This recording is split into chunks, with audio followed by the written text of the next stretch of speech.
Ladies and gentlemen, welcome back to the Crypto News Podcast. It's your host, Matt Zahab. We are buzzing as always. And today, we have the one and only Alexei Zamyatin dialing in from one of the best cities in the world, Vienna, Austria, home of so many good things and some of the best schnitzel in the whole world, which we just talked about before the show. All world, we love to see it. Alexei is the co-founder of Bob, also known as Build Everything on Bitcoin, a first of its kind hybrid layer 2 powered by Bitcoin and Ethereum. Really takes the best parts of Bitcoin, the best parts of Ethereum, and cranked it out, turned it into a layer 2. He's been a Bitcoin and interoperability research contributor since way back in the day in 2015, and is most known for his work on trustless cross-chain bridges and L2s. He also holds a PhD in computer science from Imperial College of London. Alexei, pumped to have you on, my friend. How are you doing, and how is the lovely city of Vienna treating you right now? Hey, glad to be here. Thanks for having me. And yeah, Vienna is great. We actually have sunny weather, which is, well, rare. A treat. If you're not in summer. I love that. Before we get into it, you hold a PhD in computer science from Imperial College of London, and you've been in the game for a hot minute. You got in crypto back in 2015, probably before that, but you really started as a research contributor back in 2015. Did you have an aha moment or a sort of tipping point, a orange pill moment per se, where someone or something or a Hacker News forum got you into Bitcoin? I love asking guests how they got into the space, and I'd love to hear how you got in. For me, I got into Bitcoin by pure coincidence. I've heard about it before, and I was working on my bachelor's thesis. Really not super exciting story. I was like looking for a topic to do. I was looking into Tor traffic obfuscation. So, hiding that using Tor behind like Skype traffic. Was told, well, look at Silk Road. How do people use it there? And my supervisor is also offering Bitcoin topics. And naturally, I got excited about Bitcoin. But what really got me into the space was not just, Bitcoin for payments. Because the first impression I had was, okay, well, it's used to buy drugs. But, well, hey, Namecoin is this other thing. It's the first altcoin that allows us to do decentralized DNS. And I was really on this, really excited about decentralization and censorship resistance, free internet. And that's what really got me hooked. So not just, and with time, obviously, I learned, you have this whole debate with Bitcoin or blockchain back in the day. And the other thing that I think really hooked me was when WikiLeaks stopped receiving payments and donations because, Visa and MasterCard and all these PayPal blocked them, you could still send Bitcoin. And for me, that was like, okay, this really works. Like, I know this actually works, and it can be used for good things as well. And it's just like what you can debate whether WikiLeaks, for me, like the fact was somebody got cut off and Bitcoin still works. This proves that it actually enables a free internet and a free financial system as well. And for me, this is also personally kind of a way to then, with my friends, with family, to go and tell them, look, this actually has a real world use case. There's a reason this exists. And maybe we're lucky enough that we never needed it so far, but, there might come a day when we will need it. And I actually want to contribute to this ecosystem. I love that. I remember that too back in the day. Jeez Louise. Let's jump into Bitcoin ecosystem. What gets you going about Bitcoin so much? You obviously have a very talented background. You have experience as well. Was it Bitcoin from day one the whole way? Like, did you know that it was going to be, hey, I'm going to work in crypto and I'm going to work in Bitcoin? I mean, obviously, this is an L2 and you guys have tied in, obviously, Ethereum. But was it Bitcoin or nothing from the get-go? Or did you ever think about working on other chains? I was never, I had a very short Maxi episode early in the day. And I think, it's more of you get into the space and suddenly so many things start happening and you get defensive about, well, I know this thing, this other thing. Nah, I don't know it. It's not going to be good.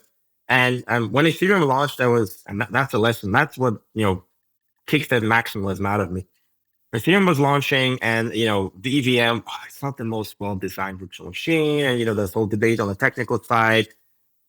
And I was debating, I remember with one of my colleagues, like, oh, well, do you need universal computation? And VM is really scalable. You have Namecoin, you can do other things, you can specialize. Yeah, of course, Ethereum worked and Namecoin did. So, and for me, that was really the kind of shift where, okay, you know what? You need to be open and actually focus on innovation and not just, oh, I like this thing because I know it and I'm going to ignore everything else. And I've worked on Bitcoin ever since, but always actually on the intersection of Bitcoin and other things. What else can we do with Bitcoin? How can we make it more useful? How can we get it on other chains? How can we make it scalable? How can we enable people to use it in DeFi? So it was always not just, hey, hold all your Bitcoin and move all your life savings into BTC, but well, okay, what else can we do with it? There must be more, right? It's not it's just holding and sending Bitcoin for payment is not enough to build a financial system on top of it. You need more. And I could never really find my peace with Bitcoiners being okay with saying, okay, I have Bitcoin, but if I want to use it to borrow something or trade, I have to go to centralized exchange. Like that never made sense for me. Like why don't we have this on Bitcoin on the chain itself? Why do I have to go back to centralized exchanges to trade Bitcoin, to borrow against it, to use it for more interesting financial primitives? And obviously, that's what made Ethereum and this whole innovative ecosystem, they're very interesting, also back in the research days. And my PhD, then one of the big research pieces we did was, okay, how do we actually design a secure bridge from Bitcoin to Ethereum? Because bridging is very, very difficult. And in fact, I spent my PhD trying to design trustless bridges, and we ended up proving that it's actually not possible, which was a bit disappointing, but still kind of, well, good to know. You always have somebody you trust somewhere in this case. But yeah, it's that's kind of what kept me always, like, it's always been on the intersection of Bitcoin and other ecosystems. I love that. You said, you said many interesting points in that little spiel of yours there, but one that really stuck with me is, and I don't know if I don't want to say agree, but part of me thinks that Bitcoin could get us to where we want to go just by being that store of value and sort of payment layer. What do you think about that? Like, do you think ETH and Sol and MakerDAO with DAI and every other coin that I obviously haven't mentioned can take care of its job and just let Bitcoin be the official store of value and payment layer? Do you think there's a future in which that can happen? Or do you think we literally need, Bitcoin L2s and of course, ordinals, runes, and other aspects of the Bitcoin ecosystem to make it go mainstream? That's a very good question. And I ask myself this a lot, actually. I think Bitcoin as it is also works, right? Store of value, people buying it, but it can be so much more, right? Yeah, it could be better. That's what kind of is frustrating. And I think there's two things here, right? There's always the good example of BlackBerry, right? You pioneer an industry, but if you fail to evolve, at some point, one day you might become irrelevant. Ooh, I'm not saying this would happen to Bitcoin. Little nugget of gold. But right, you had Sailor and like the whole like laser eye group of like really vocal people in Bitcoin space. I would say everything else is a shitcoin, and we have an ETF, regulatory approval. Nobody else is going to get it. Boom, you have Ethereum ETF. Yeah. So what now? That whole narrative just imploded. It's true. So now we realize, well, okay, and I think like Ethereum ETF being approved is amazing. How can that be bad? It's great. It means a positive shift in the entire crypto ecosystem, like regulatory wise, government wise. More people will get into crypto now. And this also means that Bitcoin needs to also compete on the technological side if it wants to actually remain relevant and not lose its dominant position that it has held since day one to other networks that now have maybe not the same security, right? You can debate, like people like Bitcoin because it doesn't change and Ethereum changes more frequently, but eventually it could turn into also authentication and slow down and become more robust, and proof of stake will have matured. And what then? And I think, if you zoom out, I think for the global economy, okay, it could also be fine, right? If it's Ethereum that wins at the end of the day.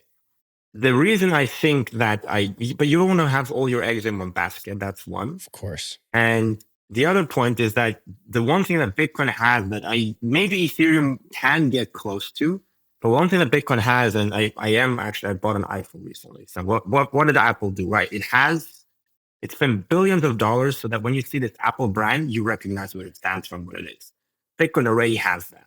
Yep. And I think that is what Bitcoin has, what gives us a massive advantage, not just against other ecosystems, but what gives us this additional boost towards mass adoption of the entire Web3 space. People know Bitcoin. And with the ETF, suddenly you have the news of like the whole push for Bitcoin is bad for the environment. All that suddenly disappeared. Gradually, people became more silent. Why? Because suddenly it's okay for banks to sell Bitcoin to their clients and make money on it. And of course, they no longer have incentive to say that it's terrible. And I think, now Bitcoin is mainstream. Ethereum might become mainstream, but it's more complex. It's much harder to understand. Bitcoin is easy. And piggybacking on this, I think we can get much more people into Web3 and to start really gradually transitioning, maybe first into stable coins and then into Bitcoin, but we can actually gradually get more people into the space than just by telling them, oh, you have MakerDAO, you have arbitrary optimum, all these buzzwords and things, like all these names of other projects that never heard about, which are very solid projects, but just are still light years away from the same brand recognition that Bitcoin has. And by leveraging both the innovation of Ethereum and layer twos and the whole ecosystem there, which is well deserved in terms of like what they've achieved, amazing in terms of innovation, and Bitcoin's focus, like Bitcoin's adoption level and recognition globally, I think we can achieve a lot. Because for the last 15 years, what has Bitcoin focused on? Because you couldn't do many things on change, focused on distribution, getting more people to have Bitcoin, getting more people to buy Bitcoin, adoption and global acceptance. And that is something that other networks have yet to spend a lot of time on. Dude, you just blew my mind here. This is, holy crap. Episode what, 344? We've done over 340 episodes on the pod, and I've never heard someone refer to Bitcoin's brand or just a crypto's brand. I've never thought about that. I'm a marketing guy too. What the heck am I doing here? That's crazy. It's so true. It's like when you ask normies about crypto, like, I mean, I would bet the house that 99% of them will say Bitcoin first, and a good chunk of them after Ethereum probably couldn't even name a third, and that orange B, like that's people get that. I've never thought about that before. Well, they can probably name Dogecoin and probably a few other new coins that are new, right? Doge, so Mother, for example, I'm sure people, like, there's enough people that heard about Mother, some of these celebrity meme coins and don't know Ethereum. Yeah. So it's a very different approach, I think, if you zoom out and go beyond the borders of our kind of crypto kind of ecosystem. I love that point about the brand. Wow. Thanks for making my head spin nice and early in the day here. You guys are moving and grooving and doing so much cool stuff with Bitcoin and L2s. I'm going to throw the ball over to your court. Give us the elevator pitch on Bob, and then I'll throw some stuff at you and we'll get into the fun stuff. Cool. Sure. So we could always talk about tech and, hybrid layer twos and why this is great. But I'd like to take a different approach here, right? Not about talking about tech first, but about why we're doing this, because the tech is just a tool. And one of the lessons learned from building in this space and spending time in other ecosystems is that if you focus only on tech and you don't understand what the problem is that you're solving, who your clients are, it's not going to work. And I see this a lot in the Web3 space. A lot of infrastructure is being built because, well, it's good decentralized tech. And then what? If nobody can use it because it's unusable, what have you actually achieved? It might be and that's, I think, a problem that we have a lot in the L1, L2 space. So with Bob, our mission is really to create an experience where you can easily build on Bitcoin. A dApp store for BTC apps. You can go, you want to do something with Bitcoin, one click, you can put your Bitcoin into DeFi, you can buy your meme coins, you can pay with it, you can borrow stable coins against it. One experience. You don't have to think about having a Bitcoin wallet, an Ethereum wallet, and another wallet, and exchange account. No, one experience, one app, and just simplify everything from the user. And it goes deeper than just Bitcoin or Ethereum. It goes into abstracting away the complexities of the blockchain and making it easy to use, these apps as withdrawing cash from an ATM where you don't care how exactly the settlement happens in the background. The question is, how do we achieve this, right? And Bitcoin is a part of this, right? Bitcoin, and we talked about the brand, I think Bitcoin as the asset and as a brand and as a network has immense power, not just on the tech side, but specifically on the geopolitical and global adoption side of things. And far too long did we have people come into Bitcoin. I would argue 90% of people in crypto got into crypto through Bitcoin, and then they leave, move on to other networks because they can't do what they want on the Bitcoin network. And the goal of Bob is to capture this, to allow people to stay within Bitcoin. They don't have to have this steep learning curve of, oh my God, there's 50 other layer twos, there's 50 other chains. Which one do I go to? Which token do I need? No, you learn about Bitcoin. I want to do something. I want to send stable coins on Bitcoin. Okay, here you go. It's a Bitcoin layer 2, and it uses Bitcoin underneath, and you still have access to stable coins.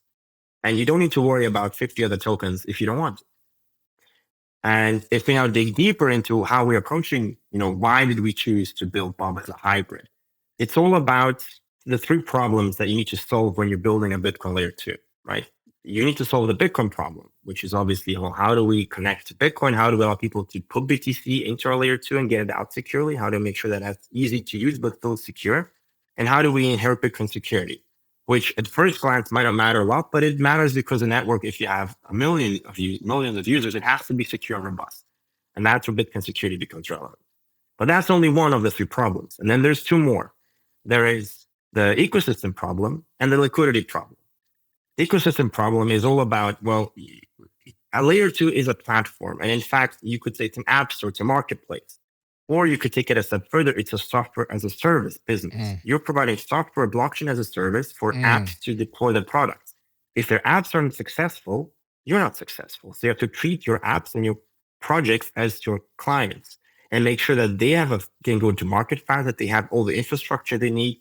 They have proper on and off ramps, wallet integrations, tooling, that you can help them with BD, you can help them fundraising, you can offer marketing services to them.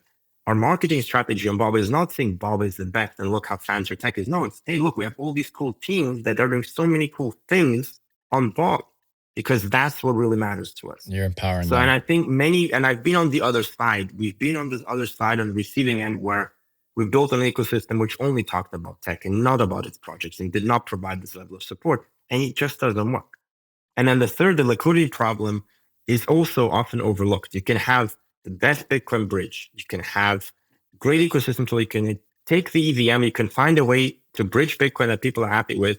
But if you run this in isolation without proper on and off ramps, access to stable coins, access to other assets, what are people going to do on your chain? They're going to bridge Bitcoin and then, and you need these network effects. You need easy on and off ramps. People like stable coins.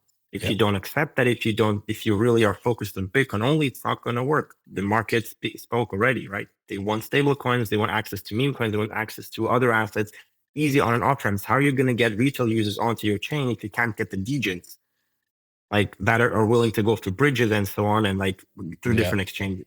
Yeah. And that's why Bob is a hybrid. That's why we chose to not launch Bob in isolation, but actually to connect Bob to Ethereum first. And here at this point, I'll just pause, and it's important to just kind of highlight that right now on all of Bitcoin layer 2s, in the sense that we know them from Ethereum with, where you inherit security and have a guaranteed way to exit your assets back to the layer 1. It doesn't exist yet on Bitcoin. We have a way to get there. We know what is possible with BitVM and maybe OPCAT if that fork happens. But today, every Bitcoin layer 2 is actually a sidechain that has some form of multisig securing the Bitcoin they're using. It is what it is. And that's okay if you're honest about it. And for us, the question was, okay, we can launch like that, like many others in isolation, or I'd rather connect to Ethereum, where I have access to the largest DeFi ecosystem. I can work on getting security and properties in Ethereum much faster than on Bitcoin. And then I can gradually add Bitcoin security and ultimately this native Bitcoin bridge through BitVM in the future. But that means like everybody is going to be on the same pace here, right? Like figuring out the Bitcoin problem is very difficult. And I think what matters is figuring out the ecosystem and liquidity problem in parallel and being able to solve problems first instead of promising people that in 2 years' time we'll have this fancy bridge. So that's why we focus on infrastructure that matters for products. So if you look at Bitcoin DeFi things, what do they need if they build on other Bitcoin sidechains like Stacks and Rootstock? They need access to liquidity and users, which is what Bob provides. You have access to stable coins, USDT, USDC, DAI, Frax, Ethena, USDE, all of them from day one, directly from Ethereum, but also within one click, you're at every exchange because every exchange supports Ethereum. So suddenly you can onboard and offboard from Bob as easily as to Arbitrum. Maybe not as, we don't yet on day one have the Binance and Coinbase direct withdrawals of stablecoins. Fair enough. That takes time. But you can still do it through Ethereum, through Base, through BNB chain. You can easily get your assets on and off Bob, which no other Bitcoin layer 2 has. Because if you build in isolation, you don't get these benefits.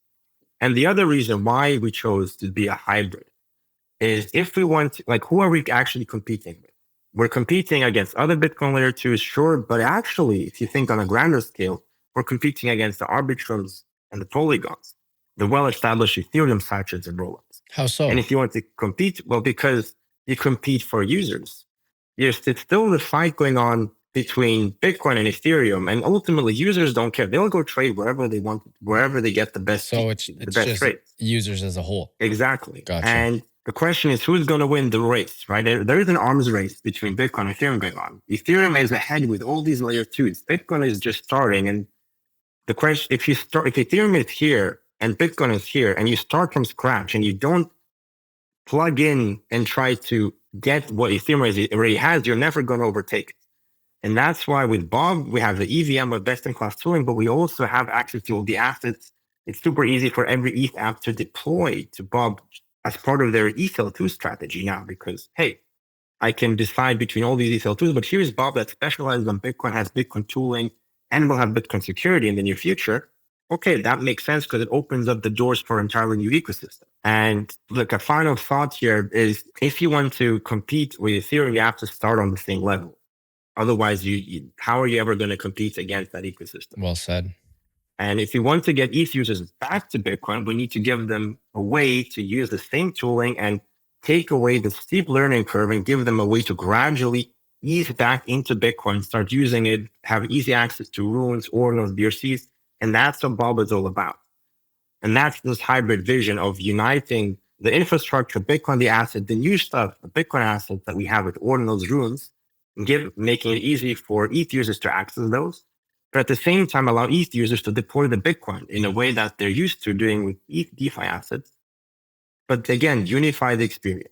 And that's why if we now talk about the technical part for 10 seconds, because sure, it's interesting, but it's not what really matters at the end of the day. Bob launches in 3 phases. Phase 1 is we're an optimistic rollup on Ethereum with Bitcoin tooling, focused on easy on and off ramps to and from Bob. So we build a very easy way to go from Bitcoin to Bob and back without, having to worry about 5 different bridge interfaces, abstracting complexity. And we build things like a MetaMask snap, so you can use Bitcoin and other Bitcoin-like assets in the same unified interface. And I probably leaked this too soon, but here we are. It's been live, but we haven't really announced it, but still, fair enough. In phase 2, we're going to have proof of work security. So in phase 2, what happens is we add in proof of work security. So we allow Bitcoin miners to reuse their hash rate using something called merge mining, where they can mine on Bitcoin and at the same time reuse the proof of work security to mine Bitcoin. It's called merged mining. Interesting. Yeah. It's the grandfather of eigenlayer restaking, invented by Satoshi himself back in 2012. But the design was a bit slow, and we found a way to speed it up and bring it into a model where it works well with layer 2s. So you have fast block times, but then every minute you get proof of work finality from Bitcoin. And now suddenly Bob is an ETH rollup with Bitcoin proof of work security. And that makes it the most secure rollup or layer 2 in practice, because to attack Bob, you need to attack the sequencers. You need to prevent fraud proofs on Ethereum, so attack Ethereum, and attack the majority of the Bitcoin hash rate that's merged mining Bob. And we're looking at much more than 60%, probably 80% or more participating in this games like this, because for miners, it's a way to actually diversify out of only Bitcoin rewards post-halving and actually find more ways to earn revenue from mining operation. And then phase 3, which is the final goal, it's really having this native settlement on Bitcoin, just like we have on Ethereum today, having that on Bitcoin. And that's what requires BitVM or a Bitcoin fork. That's 12 months plus out probably, but that's what all our research efforts are going into. But that's a longer term play. But again, that's why gradual multi-phase release schedule. Wow. Snaps. That was one of the best spiels we've ever had on the pod. You made my head spin again here, mate. We got to take a quick break and give a huge shout out to our sponsor of the show. And when we get back, we're going to keep buzzing on Bob, Bitcoin utility, hybrid L2s, and how L2s on Bitcoin will impact the cost of transactions this cycle. And if we have time, we'll get into some fun stuff like ordinals and runes. Until then, huge shout out to Prime XBT, longtime friends of cryptonews.com, and of course the Crypto News Pod. We love them as they offer a robust trading system for both beginners and professional traders. It doesn't matter if you're a rookie or a vet, you can easily design and customize your layouts and widgets to best fit your trading style. Prime XBT is also running an exclusive promo for listeners of the Crypto News podcast. Use the promo code CryptoNews50 That is Crypto News 50, all one word, to receive 50% of your deposit credited to your trading account. Again, that is Crypto News 50, all one word, to receive 50% of your deposit credited to your trading account. Now back to the show with Alexei. Alexei, that was all world, mate. I mean, I didn't ask you a question or interject for like 8 minutes there. That was, and I wasn't bored at all either. We love that. We absolutely love to see that. We do have a significant amount of the audience who does love anything price or cost related. I'm not a big fan of getting into price. I'm not going to ask you about the price of Bitcoin, but the cost of transactions. We haven't seen too much volatility with transacting on the Bitcoin network, the Bitcoin ecosystem. I mean, I want to say, what was it, last year with Ordinals, maybe? Yeah, I guess it was 2023. There was, I think, a couple weeks where it turned into a shit show. I mean, runes, everyone said it was going to pop off this year. It's done almost nothing. But with L2s on Bitcoin, and if Ordinals and runes actually goes mainstream, how will that affect Bitcoin's price, the market, and the transactions? What will that do to the network as a whole? I think, yes, like Ordinals cause like fluctuations in the Bitcoin fee rates and, clog the network. And, there's a lot of people complaining, even like Max is calling an attack. It's like, well, it's Bitcoin. You can do whatever you want with it. It's supported by the protocol. Sure. And that's what I always struggle with. Like, yeah, decentralization is a double-edged sword. Why is my use case worse than yours? Exactly. And that's the thing what Bitcoin struggled with for a long time is you could only use Bitcoin for something serious. And if you don't talk about Lightning, it was not okay and you'd get uninvited from conferences. Whereas another ecosystem was okay to experiment. And yes, you get both good and bad stuff, but innovation that's the price of innovation. And with runes and ordinals, you now have these assets on Bitcoin. And there's a lot of complaining, oh, it's clogging the chain. Okay, but if that is a few people like storing JPEGs on Bitcoin is clogging the chain, how are we ever going to get 1 billion users on Bitcoin, right? That's a clear signal. We need to work on scaling solutions. Again, it's not finished. We're not done here, right? Lightning didn't work. There needs to be something else. Yeah. So coming back to the like how Bitcoin fees look like. Well, I generally think it'll keep increasing. Like I think Ordinals was Bitcoin's CryptoKitty moment, and now we're going to see cycles on Bitcoin. There was Ordinals, ERC20s, runes. Well, yes, they didn't do as much initially. You had the Bitcoin network was completely clogged because people were minting them. The problem was that the infrastructure wasn't there. I think it was maybe overhyped. But then if you look at DOG, it's at 900 million FTV. So, it's kind of making a comeback. We'll see what happens. But one thing I've learned in this space is you never know, right? Like now Bitcoin can do meme coins, it can do NFTs. And we suddenly, like if you look at the stats, Bitcoin got Ordinals. One of the many, many use cases that you have on Ethereum and other ledgers, suddenly everyone was back on Bitcoin, doing these things on Bitcoin. And Bitcoin hit an all-time high in transactions, all-time high in fees. We had blocks where the transaction fees were higher than the reward. So lots of record-breaking things. Now, to look at the transaction fees going forward, well, after runes, there'll be something else, right? Ordinals was a niche market. It was just a fraction of people because the tooling was not so great. If you compare the amount of NFTs minted to the amount of Ordinals minted, still miles away. Bingo. And there'll be more and more meme coins and more other assets and arguably ASM. Like people will start doing this now and it's going to push the price up. And it might not cause fees that are like $100, but it's going to price out the retail user. And right now it's already pricing them out and pushing them to layer twos. But the wrong layer twos. It's pushing them back to Ethereum, which we don't want, right? You want actually to keep people on Bitcoin. You need to sustain Bitcoin's economic value. You need to have value fees coming back to BTC. And that's where layer twos fit in. And I think layer twos will not reduce fees. They will just allow millions of people to start using Bitcoin again, which if the math adds up and we play our cards right, will increase the revenue and like actual Bitcoin fees in total. Alexei, let's talk sort of mass adoption Bitcoin ecosystem for one quick second here. We had Ordinals, we had runes. Runes did nothing. Ordinals, I feel like, moved the needle a lot more than runes.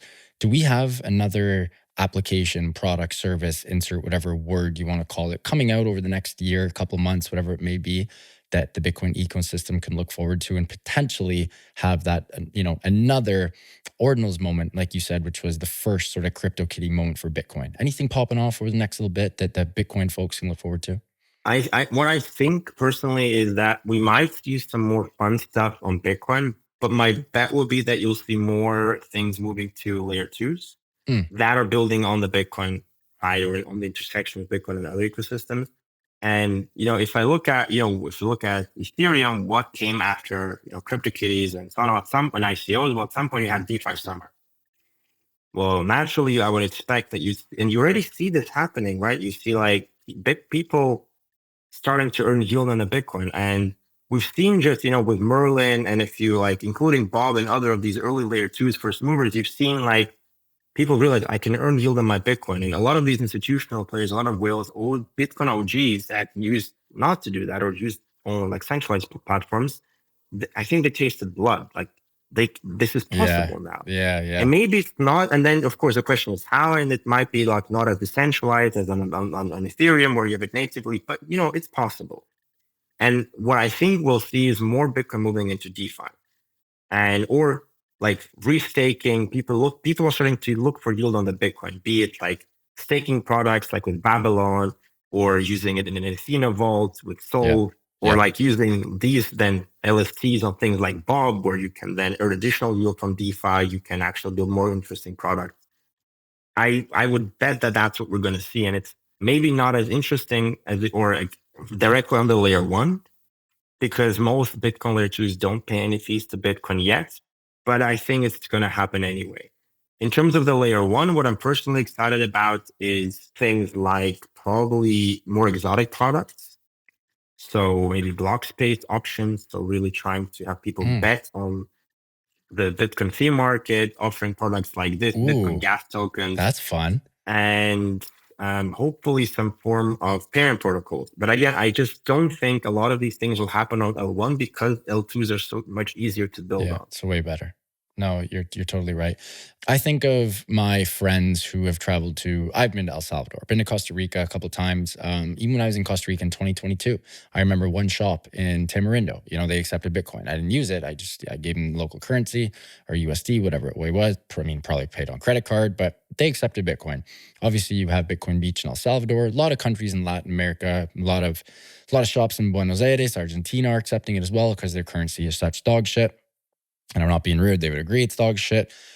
I still don't know if it's going to be Bitcoin. I don't know if it's going to be paying in sats. I personally feel like it'd just be so much easier to pay in USDT or USDC or some type of stable coin, because wrapping your head around like I owe Alexei $10 and I'm giving you 0.00000 not blah, blah, blah Bitcoin. It's just weird. I don't know. I feel like as humans, we just don't really have reps in that game. My way out of line here, do you think Bitcoin will be the sort of means of transaction, or is it going to be a stable coin or a brand new coin or a brand new mean that we're not even aware of? I think, well, that's again a very, very good point. I think it's going to be stable coins for the foreseeable future because we still live in a dollar denominated world. Yeah. And with the US, with regulations, I mean, there's rumors that they're realizing, wait a second, dollar stable coins are actually not that bad because they help get the dollar into more hands. Exactly. If you ask me, they should probably embrace it than try to ban it, because that's the easiest way to use the dollar. Yeah. And that's what is like in Argentina, people transact not in Bitcoin. Like there's a few shops that accept it, but the majority of transactions, if you're not using local currency, is USDT on Tron. Exactly. Because it works.